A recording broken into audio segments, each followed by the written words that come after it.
On the afternoon of February 10, 2025, a sense of normalcy was shattered at Scottsdale Airport in Arizona.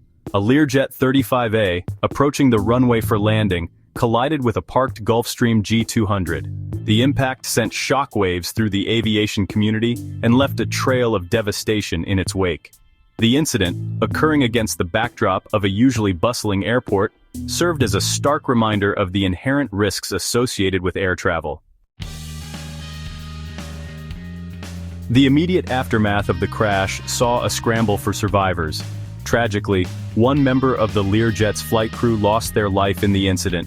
3 other individuals on board sustained serious injuries and were swiftly transported to nearby hospitals for urgent medical attention. The sole occupant of the stationary Gulfstream G200, fortunately, escaped unharmed. The incident cast a pall over the Scottsdale community, with many expressing their condolences and anxieties about air safety. Adding another layer to the unfolding tragedy was the revelation of the Learjet's ownership.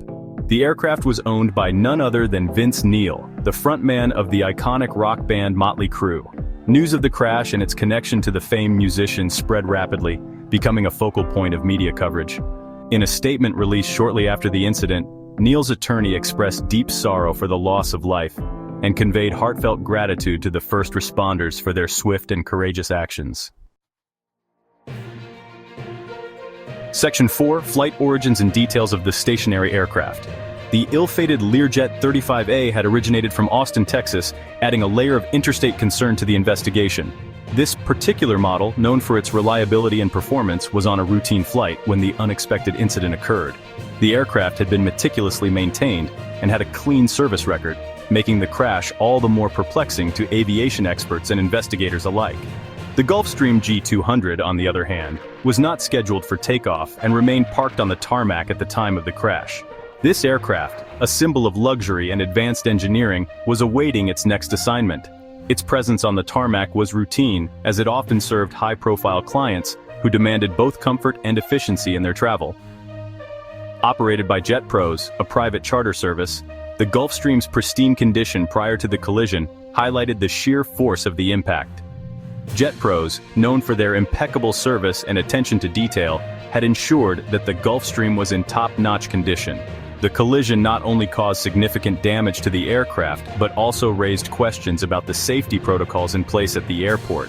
JetPros confirmed that none of their personnel were injured and affirmed their commitment to fully cooperate with the authorities in the ensuing investigation.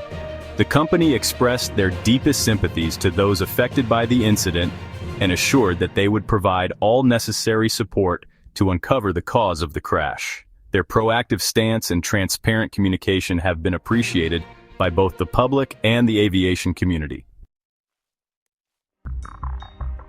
Section 5. Unraveling the potential cause, a landing gear failure.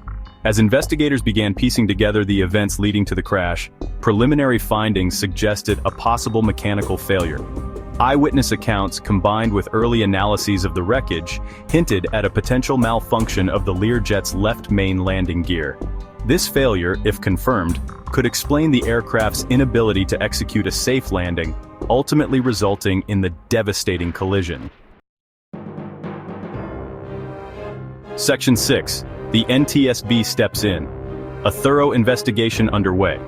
In the wake of the tragedy, the National Transportation Safety Board, the federal agency tasked with investigating civil aviation accidents, immediately dispatched a team of experts to Scottsdale. This team, composed of seasoned investigators and specialists, is equipped with the latest technology and methodologies to ensure a thorough and accurate investigation. Their arrival marks the beginning of a detailed and systematic process aimed at uncovering the truth behind the incident. Their mission is comprehensive: to determine the cause of the crash, analyze contributing factors, and issue safety recommendations to prevent similar incidents in the future. This involves not only examining the physical evidence, but also delving into the operational, mechanical, and human elements that may have played a role. The NTSB investigation will encompass a meticulous examination of the wreckage, where every piece of debris is scrutinized for clues. This includes analyzing the aircraft's structure, systems, and any signs of failure or malfunction.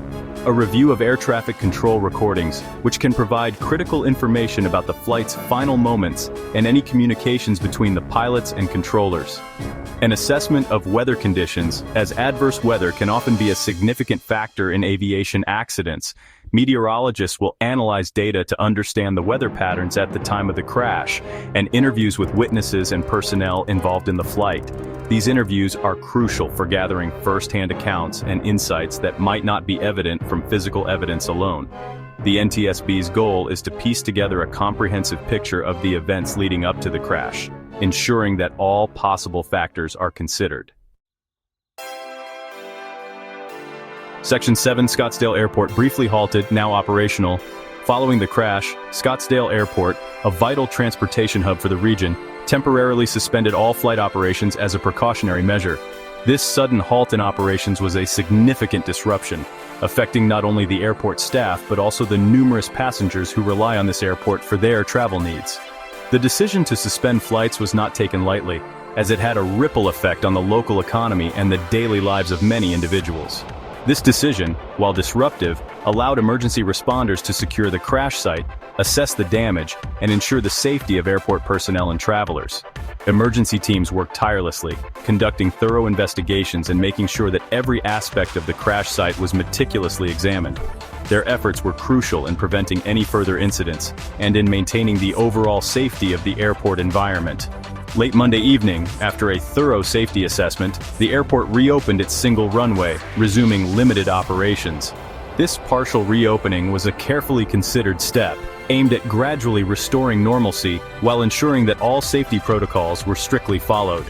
The limited operations allowed some flights to resume, providing a glimmer of hope for stranded passengers and a sense of progress towards full recovery. However, the resumption of full-fledged operations remains contingent upon the progress of the NTSB investigation and the implementation of any necessary safety measures. The National Transportation Safety Board's ongoing investigation is critical in determining the cause of the crash and in recommending measures to prevent future incidents. Until their findings are fully integrated into the airport's safety protocols, the airport will continue to operate under restricted conditions, prioritizing the safety and security of all its users.